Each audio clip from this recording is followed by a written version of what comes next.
Okay, well, welcome everybody to this Networkshop on silent spaces with Liz Ware from Silent Space. Very welcome to you, Liz. Liz is the founder of Silent Space. She's worked in the city and abroad, then retrained while her family was young. She's a garden writer, historian, a member of the Garden Media Guild, and a former trustee of the Association of Gardens Trusts, now called the Gardens Trust itself. From 2015 to 19, she was a committee member of the Landscape Gardeners and Health Network. And Liz developed the concept of silent space over many years, culminating in a successful pilot in 2016. So a few years on from there, Liz. So lots been happening, I know. Let's hear from you. Would you like me to share your slide? Well, if we can do it, we'll see if this is possible. Can you all hear me okay? Yeah. Yep. We can have the first slide in a minute. Is it possible to show the first slide, and then when I say come back to me, show me again, and then go back to screen sharing? Is that possible?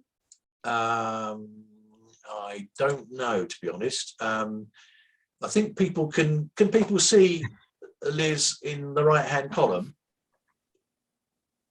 Yeah, I can. Is that going to be adequate, Liz, or do you want to if I put the setting on well, I don't know. I can't see myself at all. No, okay. I can see you, but I can't see me. That could be an advantage, but as long as people, I don't want you just looking at a screen and just a very few images the whole time. How about that? Small screen, active speaker, video. I don't know. There. I think we can see you in a little thumbnail, if that's all right. Yeah. Let's go for it. Is that all right for everybody? Yeah. You feel as if you're hearing from a real person, not a screen. Yeah. Over to you. Okay. Okay. Well, okay. Thank you for inviting me. This is strange. We've all got used, haven't we, to watching ourselves on screen. So if I start showing any strange mannerisms that I'm not aware of, I'm sorry. I can't see myself, so I don't know. But thank you very much for inviting me. It's lovely to be with you. As Nigel said, I'm Liz Ware, a garden historian and writer, but I'm also the founder of Silent Space. And that's what I'm going to talk to you about this evening, just really for the next half hour or so. And then maybe you might have some thoughts, or I can answer some questions. So I'll tell you about the concept, about how it started, why we think it works, how it's developing, and our aims for the future. And in my notes, it now says, can I have the first slide, please? But here it is already. So what is Silent Space? Well, we're a small charity based on a really simple concept. We encourage parks and gardens open to the public to keep an area for silent visiting. So it's a little bit like the quiet carriage on the train. We, the visitors, are silent, but the sounds of the garden go on around us. And in fact, the sounds of the world around us. Certainly in my part of the world, there are aeroplanes constantly overhead again now. So we're not promising a silent space, but somewhere where we can be silent. And so, some gardens, the spaces are permanent, they run permanently. In other places, they might run for just as little as a few hours a week. It's entirely up to the gardens. They also choose the area that they want to use. Usually it's somewhere that visitors already enjoy, because then that means there's no extra maintenance. And of course, that's really important, because they don't have masses of resources or gardeners hanging around with nothing to do. So how did it start? Well, like a lot of people who are lucky enough to write about gardens, I spend a lot of time in beautiful places before or after they open to the public. And years ago, I used to I used to take the photographs as well. And I'd be in the gardens really early morning to try and catch the light. Really beautiful, beautiful gardens. And if I was lucky, there'd be a little gap between the time I finished taking the photographs and the time that I started to interview the head gardener. So I'd be in this beautiful place, beautiful biodiverse place, with no responsibility for anything. And in those days, we didn't have smartphones, so there were no distractions either. And I would feel incredibly calm and peaceful. I'm often quite a profound feeling of calm, actually. And if I was lucky, that would not only set me up for the day, but it would last into the evening. I was probably the best, or not, maybe not the best, but the most relaxed mother on the planet by the time my kids came home from school. And I knew this was a privilege because most people don't experience these beautiful gardens on their own or quietly. So I wondered how that could be shared. And I came up with a plan in my head for a project that I would call Silent Space.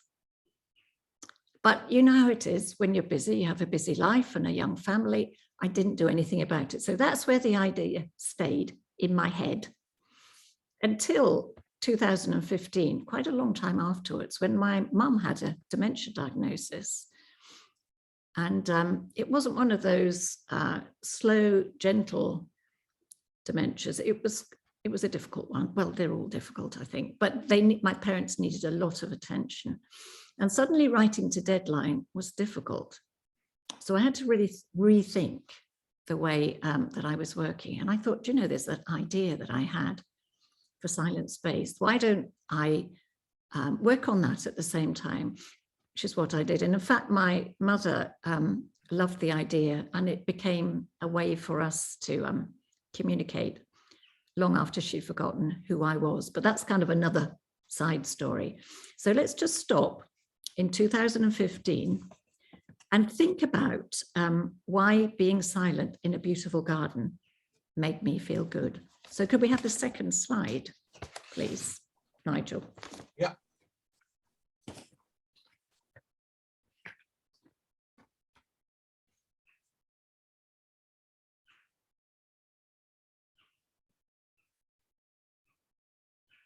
Can you see that?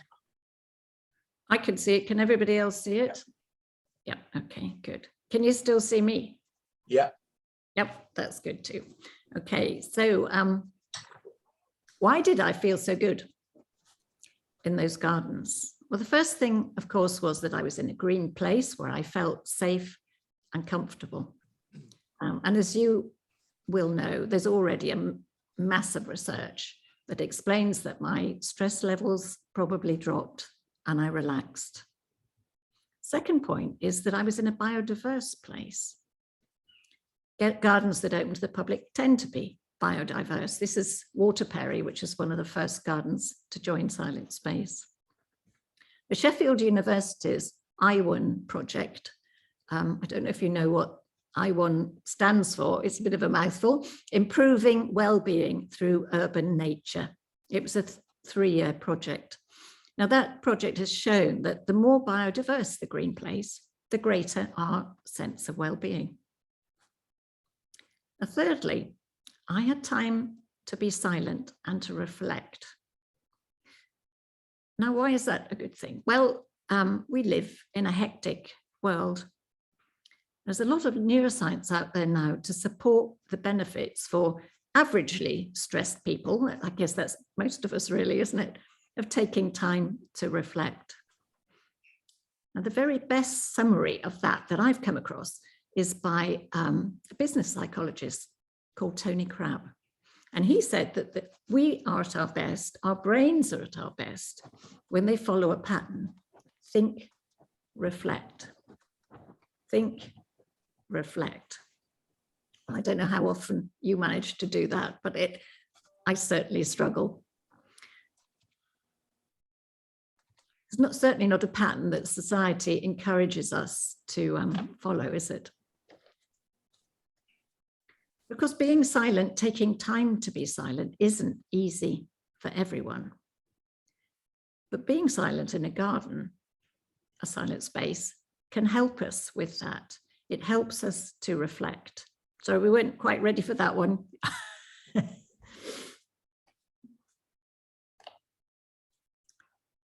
So researchers, as early as the 1990s, the Kaplans pointed out, being in nature helps us to reflect because it distracts us in a gentle way. I'm sure if you are belonging to the Green Care Network, you probably know all of this already. It doesn't distract us as a smartphone distracts us by taking all our attention. It leaves us headspace to think, but distracts us enough to stop us spiraling down into overthinking, which can be really easy to do, can't it, if we're silent?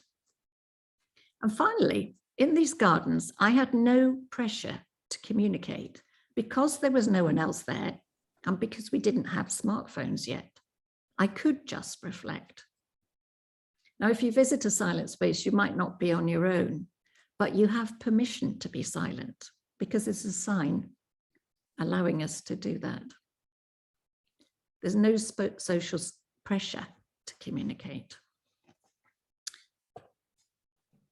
So in my notes, I say, back to me, please, but you'll just have to watch me now. We've moved on from why does time in a silent space feel good? So how did silent space develop? So let's go back to 2015 and my idea for silent space. So the first thing I did was to take it to some head gardeners who knew me. I'd written about their gardens and who I thought might be happy to experiment with it. I said to them, I'd like to know what would happen if we asked people to just switch off their phones and be silent in a part of the garden. And I was really lucky. They were interested in the idea too. So in June 2016, we ran a pilot. Now, it wasn't a seriously scientific trial. We just wanted to see what would happen. Would it work? Would visitors enjoy it? And just as important as that, would garden teams find it easy to set up and run? So we came up with a set of guidelines for the gardens taking part in the pilot. Things that they could think about when they were choosing the space that they wanted to experiment with. And we still use these guidelines today. Could we have the next slide, Nigel?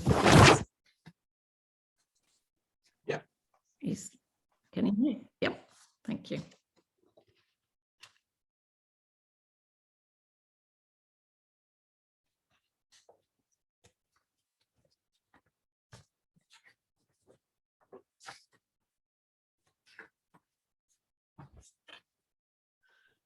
So there were a few things we suggested they should think about.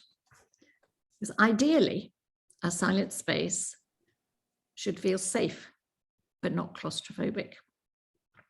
As we've already discussed, it should be biodiverse and or have a view. And there should be space for people to sit and to stroll, because some people prefer to walk than to sit. Now, that's not possible in all gardens, but that is the ideal. We also suggested they had simple, inclusive signage. We suggested blackboards. Here we have a slate down at Dartington. And in fact, most gardens still use blackboards today. They kind of fit with the simplicity of the charity. And when they were thinking about choosing wording for the boards, we asked them not to use the words meditation or mindfulness. Not that there's anything wrong with either of those words. I enjoy both those ways of being silent, but not everybody is comfortable with the words. And sometimes it's just nice to be able to sit quietly and mull things over, isn't it? Not wonder whether you're being mindful enough. We also suggested that gardens think about maybe using a path through woodland with a sign at the beginning and the sign at the end, or perhaps having a trail through the garden. There were all kinds of ways that they could join the pilot. collecting feedback we knew was going to be tricky. We didn't want to be chasing people around a silent space with a feedback form that would kind of destroy the whole point of it. So we thought really carefully about what we could do, and we used two methods. First of all, we asked people on visitor reception to mention silent space to people as they came into the garden. Well, not one person said, well, what a silly idea, or why are you asking me to switch my phone off? Nobody. Everybody said, well, with a kind of a sigh and a dropping of their shoulders, well, that is such a lovely idea. And it quite often led into a discussion with the member of staff about the pace of life and the ludicrous way that we're expected to live and how much we need to switch off. Well, that was wonderful, but of course it didn't tell us what was going on in the spaces, or even if they went into them. So we decided to try tying notebooks on the benches with garden twine, and that's sort of nice notebooks that you'd want to write in. So we tied them on the benches and we left them. I had no idea what we'd find. I sort of thought that maybe people would suggest ways that we could run the pilot better, or maybe choose a different part of the garden or a different time of day. I just didn't know. But what we found was actually I found it really moving, because people drew pictures and they wrote poems and added quotes. And the words that appeared most often were thank you. And it was thank you for all kinds of things. Thank you for the beauty of nature. Thank you to the gardeners. Thank you to God. Thank you to the universe. And one really interesting one, thank you for permission to be silent, because I think maybe we don't get that in society today. Now, could we have the next slide, please? Let's have a look at some of the feedback from the notebooks.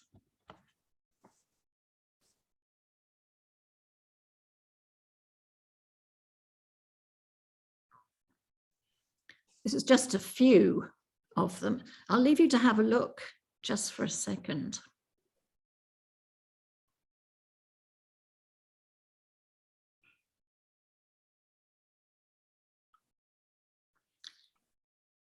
Now, the expressions of gratitude in the notebooks were particularly interesting because, as you may know, when well-being researchers are measuring emotional responses to time in green places, they often ask people to express gratitude.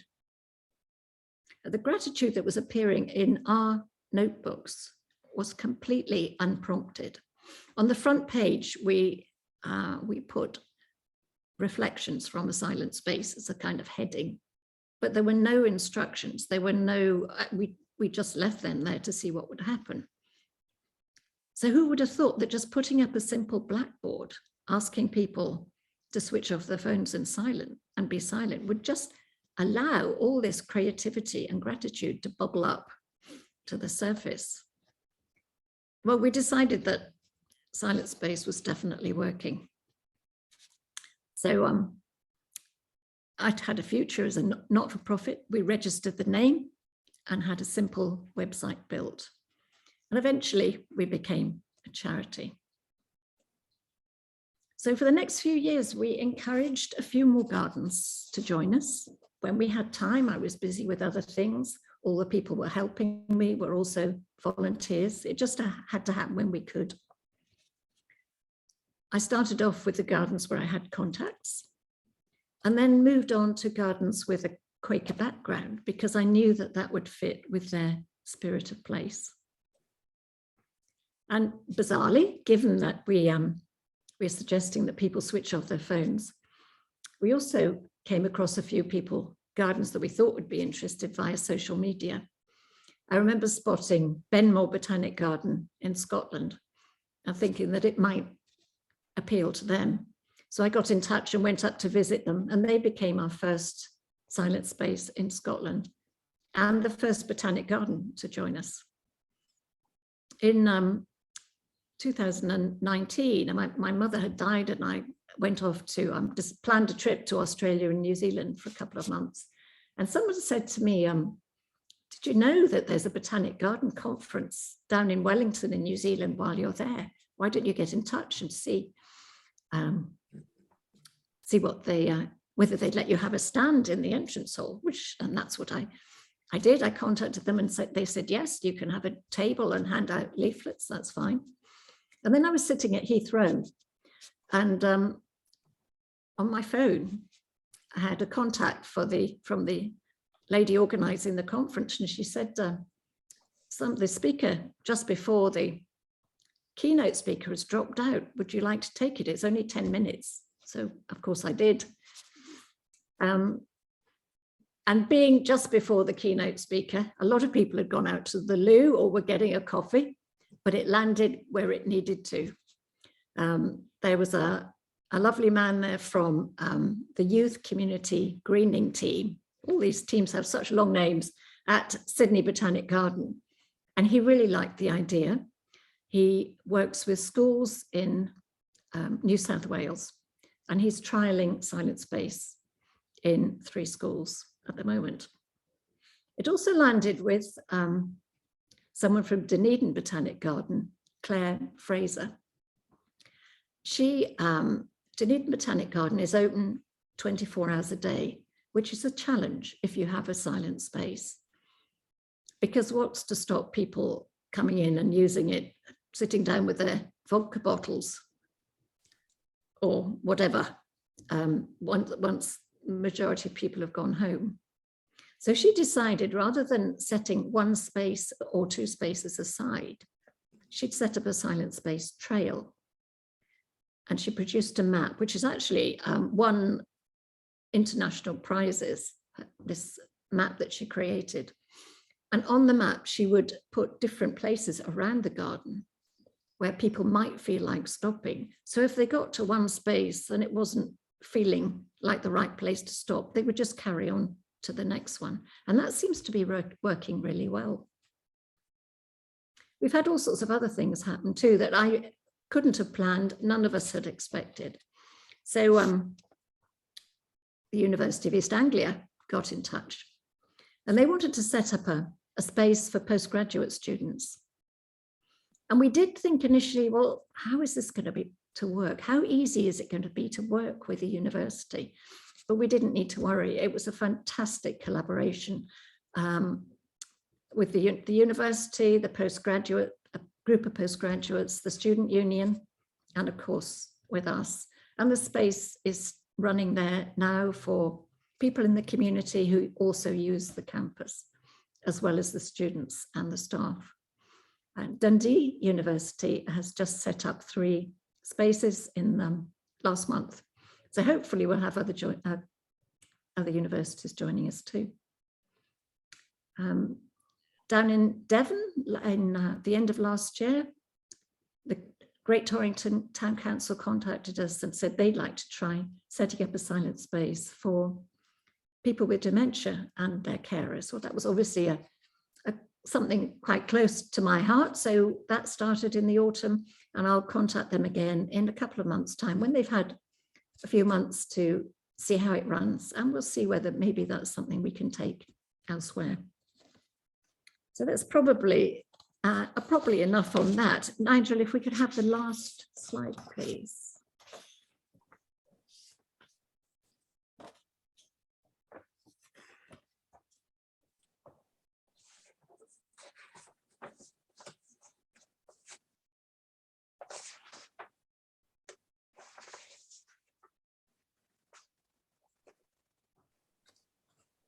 So the future.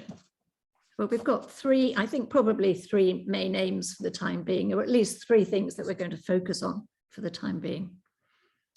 The first is to grow the sense of a silent space community with all the gardens that are involved with us. We held our first webinar in March. It worked really well. We had amazing feedback.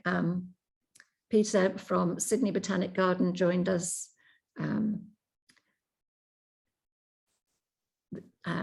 Francine from, gosh, that's completely gone out of my head, from the Whitworth Gallery in Manchester, joined us too. So we had a whole range of speakers. A lot of people said they found it very uplifting. And it is a good feeling, isn't it, when you feel that you're part of something bigger that might be helping the world in a small way. I'm sure you feel the same with your network. Second aim is to share what we're doing more widely. Can we, for example, make this work in public parks, in community gardens, in urban areas?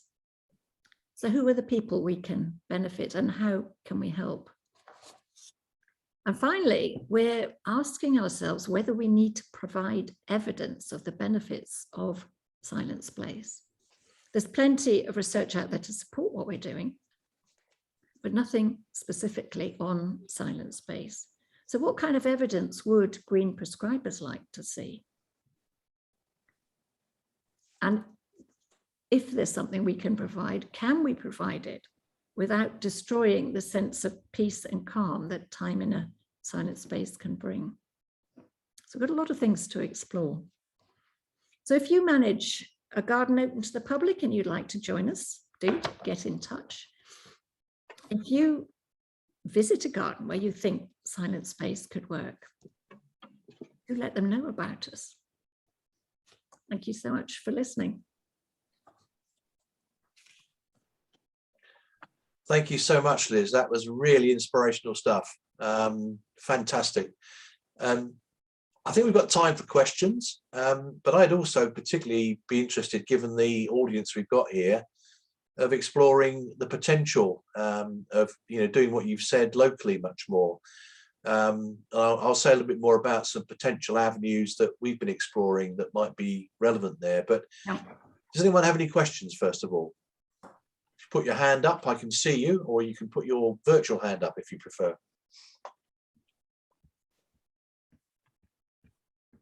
No. Patricia, over to you. A really bad sound at the moment, Nigel. Can you hear me okay? It's slightly crackly, but yeah, try. Yeah, it's very crackly. Your presentation was crackly, so I hope I didn't miss it. But I'd be interested to find out what problems you might have come across, or how do you keeping the space a silent space? Do you police, or do you rely on other people's goodwill? Yes, it absolutely relies on people's goodwill. This is one of the questions that came up in the webinar, actually, and the head gardeners and people running the space said it depends very much on good signage and that peer pressure helps. But asking people on the signs to think about not upsetting other people or not disturbing other people's peace is usually enough. Thanks. Any other questions, anyone?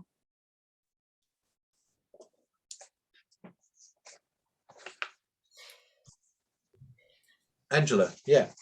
It's not a question, it's an observation, actually, Liz. I'm a trained psychosynthesis counsellor, and psychosynthesis is it's not a very well-known model of counselling, but one of the things that we encourage really is it's not an outside experience. Sometimes clients just want to sit quietly. They don't necessarily want to talk at all. And I'm a counsellor for carers, so a lot of them have come from very busy, humdrum, unexpected lives that have taken an unexpected turn. And it's amazing the power of silence just in a room. And I can see how much this would benefit people who were carers to be able to have somewhere that they could go like this. Where they could just sit and just be themselves for that, just be for that period of time. Yes, I completely understand that, having been a carer myself too. And interestingly, during the webinar, that a question, one of the questions one of the audience asked was, are there any people, to the people running spaces, is there anyone who stands out for you? And Ali at Treminier Sculpture Garden in Cornwall said, yes, there's a carer who comes in so regularly, and she just comes in and she sits down in the silent space and then she goes out, which is, yes, exactly what you're saying. Yeah. It's amazing because most people think that you go and see a counsellor and you have to talk. And actually the reverse can be much more powerful. Yes. Yeah. I think this is a wonderful, wonderful concept. I wish we had one near to me in Norfolk, because that would be brilliant. Oh, well, let's hope we can make that happen. Yes. We'll come on to that in a minute. Nicola, you had your hand up. Thank you. Yeah, I was just wondering really if you've got any experience of the compromise between a good silent space and accessibility in terms of carers for people living, with dementia, because I'm kind of working on trying to combine the two things at centres in Norfolk, Angela, and I'm aware of the fact that from the dementia side, people are saying, you know, potentially, you know, you need to keep things close to the centre. But the views are probably better further away, and it's probably quieter further away. Yes. Oh, that's interesting, isn't it? Well, everything is a compromise, I guess, isn't it? I'm thinking about the silent space at the Garden Museum, because in the middle of London, which is definitely not quiet, and yet I've been in it. In fact, because it's close to Westminster, there was a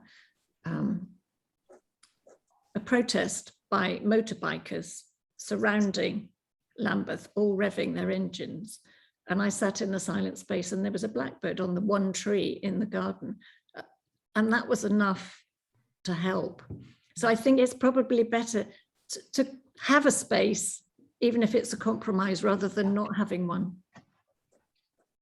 I know that my mother got so much from silent spaces until very close to the end, when she started to ask me all the time whether is this a place where I'm supposed to be silent? But that was quite close to the end. It was a lovely long period of maybe about 2 years when it was a real help to her and to me.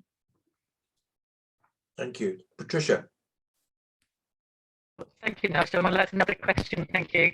I just kind of follow on from Nicola's question, or Nicola's point, really. I really like the definition or the distinction between a silent space, but the permission to be silent within that space, which I think is a huge difference, because you're not going to have a silent space. So that kind of follows on from Nicola, because if you're a carer with somebody, say, who's got dementia, you're going to struggle to get that person to stay silent. Do you also, if you are, say, as you said, you're in Westminster with lots of lorries moving around, do you think the benefit is more that permission to be silent for yourself, rather than listening to the silence itself, or does it necessarily need to be in an area of biodiversity in a garden as such? Can you just have it in an urban space, really, for that permission to be silent, so you don't feel the need to communicate? Well, I guess you could. That wouldn't be, green, is it so important to me? My focus is definitely on green spaces. And we do seem to find it easier to be quiet in a green place because of the distraction that nature provides. But there's no reason why somebody shouldn't set up places for silence inside. It just wouldn't be something I would want to do. Okay, Joe. Hello, thank you, Liz. That was really, really interesting. Oh, thank you. Really resonated with me. I work for the RHS in our communities team, and we're embarking on a programme of creating hospital gardens in major kind of healthcare institutions. And we've been thinking about, I mean, they're co-created for not just the space, but for the people, a range of people that are going to be using them. So that would include, well, particularly NHS staff, actually, for respite for them.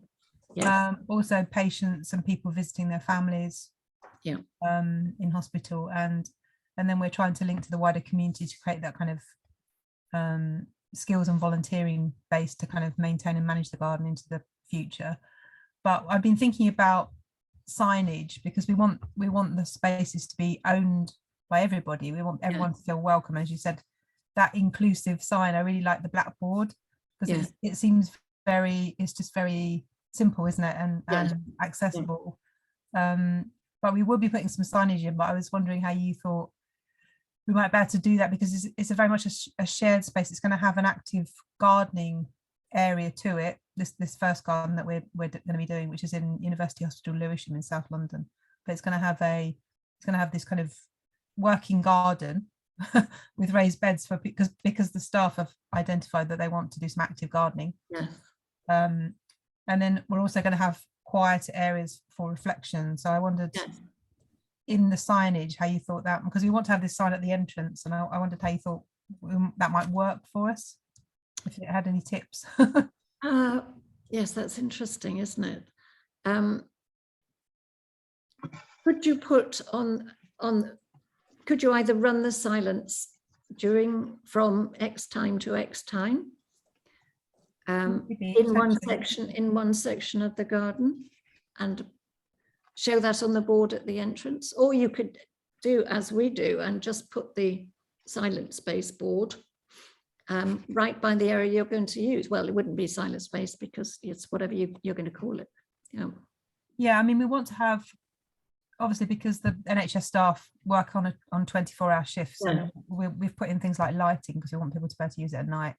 And as you said, it needs to feel safe. It needs to feel accessible for and everyone can feel included and want to use it. But I was, maybe we could put something on the board. I was just thinking we could have a time each day or something that, because we've got community outreach worker that's going to be running sessions like gardening sessions, but also other activities we want to run, things like yoga, or I don't know, social events and all sorts of things in the garden. Just put it as part of the timetable. The Whitworth Gallery in Manchester, their silent space is part of a much wider programme called the Natural Cultural Health Service. We work with the Whitworth actually up at Bridgewater. Oh, do you? Garden. And we're also thinking about doing a garden on the Manchester site opposite the Manchester Hospital site opposite the Whitworth actually. So I was interested in hearing you say that. But that would... You're very welcome if you want to get in touch with me. We could always work together on this. I'm happy to do that. I was thinking about the other RHS gardens as well, and having a silent space within, whether some of them are very big, they've got all sorts of options. Harlow Car has one, and Rosemore, yes. I haven't done very well with, I gave up with Wisley. I might be able to do something at Wisley because I've got a team there, so I can maybe speak to them. But I think it's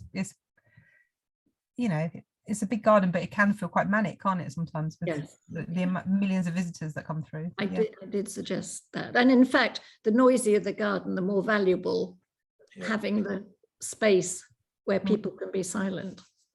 It's really interesting. I'm glad you mentioned hospitals, Joe, because that was one of the things I was going to mention in terms of opportunities locally.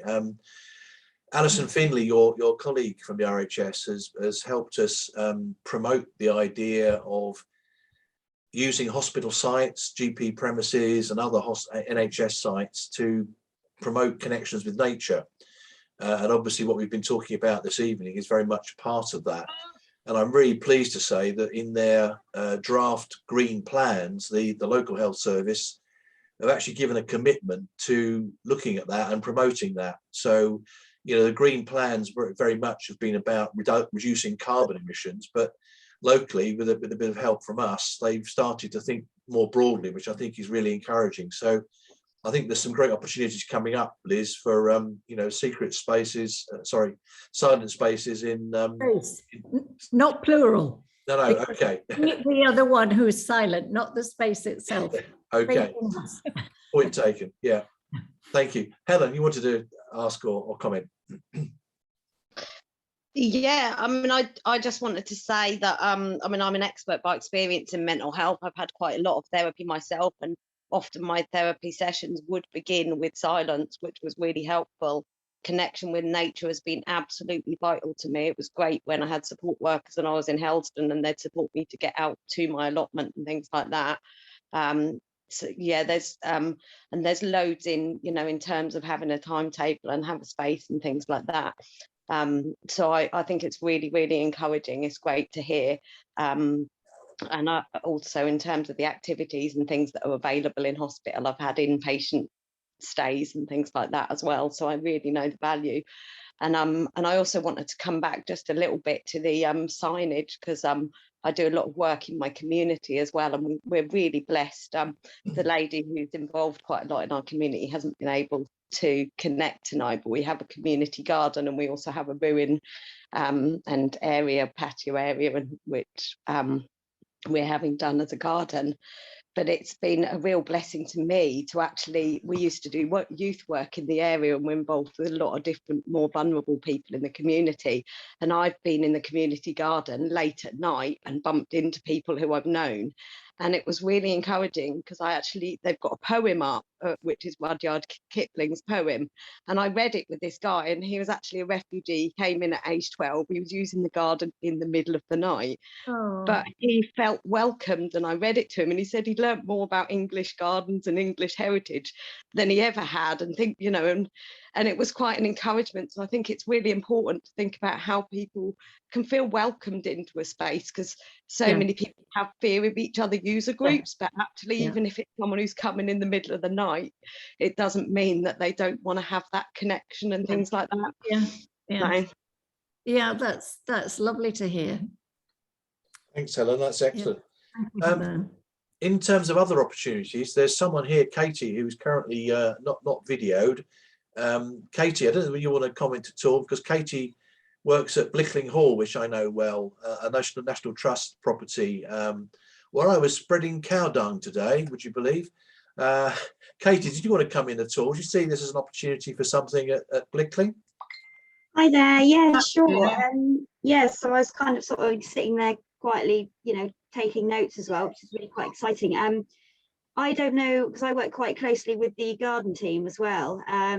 So I would think this would be something that they would be really interested in exploring, because I'm also part of the wellbeing team at Blickling. We are also trying to find ways to help support staff. So I was thinking that this would be a great idea as well, to find a space in the garden where staff can go and sit. And then after that, we'd maybe roll it out to visitors as well. So I'd be really interested in sort of talking more with you about that. Yes, do. Well, anybody do. I'm not looking at the chat because I'm concentrating on all of you. So I hope maybe Nigel can. Yeah, can I say the chat and just jump in, Liz. Sorry, just jump in and say that what I was going to say at the end, because obviously there is interest in follow-up. We've had this before on workshops, and what we've done is, if everyone's agreeable, is to share emails in a follow-up email, and also, you know, convene an initial follow-up meeting, which might turn into something we call a special interest group. So if people here are interested, if you like, pursuing specific ideas or projects, that would be one way we could facilitate that, I think, if that would be helpful. Yes, absolutely. Yeah. Thank you. Joe and Helen, you've both got your hands up. Are they historic hands, or have you got new points or questions? Go on, you go first, Helen. Mine wasn't historic. It was just a really little quick thing, which was that when I was actually had an inpatient stay in Manchester Hospital, one of the things that was really hard was that I was separated from my children, who I'd home educated and been childminding and travelled with them and all sorts. And one of the things that was a real blessing to me was when we could go outside together and do things together and have space together. So I really wanted to say it is a real encouragement to hear, you know, thinking about projects, and I'd be really interested to have feedback about how, you know, how things are going, so I can kind of evidence it for the work that we're doing as well. Great, thank you, Helen. Joe? Yeah, that's one of the things actually when we did the consultation for the Lewisham Garden, was one of the staff said that they wanted somewhere to take their children, where they for a place they can be proud to take their children for work. So, well, you know, to show them where they worked. So that was just a really nice, we had loads of really lovely comments and thoughts about what the staff wanted. It was a whole range of things, but there was definitely that kind of quiet reflection thing going on. It's a very common theme. Now, what I was going to ask was about the, you know, I was interested in hearing how your thoughts about evidencing the benefits, which you said, because you don't, like you say, you don't want to be badgering people with questionnaires and things, don't you? That's completely opposite to what you're trying to do with the spaces. But yeah, I like the idea of the book, actually. I thought that was really lovely. Yes. People can just do what they want in it, can't they? And yes, it's their own thing. Yeah. Yes. Yeah. Because you know, in a chicken wing, can you sit on the floor anywhere? Hello, Louise. I think we've just interrupted your tea, I think. Okay. No, I wondered about whether you've done any. You were talking about some of the universities that you might be working with, but I wondered, because, for example, I know in museum settings, they do kind of observations of visitors to see what their behaviour is, don't they, around an exhibit, and whether people are noticing things, or you know, if they just walk past something and don't look at it at all, or if they spend too long and then it kind of becomes a bottleneck. So they look at that kind of flow of visitors. Yes. But I wondered if there might be an interesting research piece on with the university or something. Yes. No one has done that yet, but that's a really good idea. Yes, maybe one of the universities would be willing to do that. So before the pandemic, we were really keen to get going with research. And then, of course, everything changed. And several of the trustees are head gardeners. And we had our first meeting after the, when first the lockdown lifted for the first time. And they all decided that our energy should go on creating more spaces rather than focusing on research. But I think you're right, and that would be a good way of doing it. It has to, I think, will probably be qualitative rather than quantitative, I think, just because it might be something that too intrusive. Yeah, I think it might be something that we're interested in doing at the RHS, because we are looking at evidencing the benefits of these spaces in a number of ways. So maybe I can talk to you. Yeah, I'd love to. Yes. Yeah. I think it's also worth mentioning that I'm right in saying there's a really growing body of research evidence more generally on the benefits of connecting with nature, if not, you know, being in silence with nature and so on. So if you look at our website, for example, we try to put a sort of a digest of a whole range of significant pieces of research. And I think, I can't remember the actual figures now, but I did see somewhere that the number of research papers around this has escalated dramatically in the last 10, 15 years. And it is a really, you know, popular research topic. And we have connections with the UEA on this front, which are very helpful to us as well. So we can perhaps bring them in on this and help with, you know, research on specific projects in Norfolk, perhaps. Yeah. I just wanted to mention a couple of things. I mentioned hospitals and NHS sites as an opportunity. The other opportunity which is coming up a bit further down the track is schools and working with children and young people. We've decided as a network to launch with others a campaign to expand nature connection opportunities for children and young people across Norfolk, which will probably be kicking off with a sort of a curtain raiser event online towards the end of June, where we're hoping to get schools and others and youth organisations involved, with a view to sort of, you know, launching something on a partnership basis, perhaps in the autumn. So again, thinking about school sites, you know, I know from my own involvement in a project called Papillon in Norfolk, how beneficial school gardens can be, particularly at high school level, as a way of escaping, if you like, the rigors of the curriculum and the discipline of the school day. It's absolutely marvellous to see children, you know, working on allotments together, but equally having the sort of spaces we've been talking about as well, you know, the silent space as well. The question I had for you, Liz, was about sensory gardens, and I don't know whether I mean, have you any examples of where the two have been combined? I mean, is a sort of a sensory garden approach an appropriate one for a silent space? Well, it could be. As I said, the gardens choose the spaces for themselves that work best for them, and none of them have chosen a sensory garden. Right. I mean, you could argue all gardens are sensory, but yeah, not one that has been sure. specifically designed for that. No, that Sure. might just be chance that it hasn't happened yet. Yeah, okay.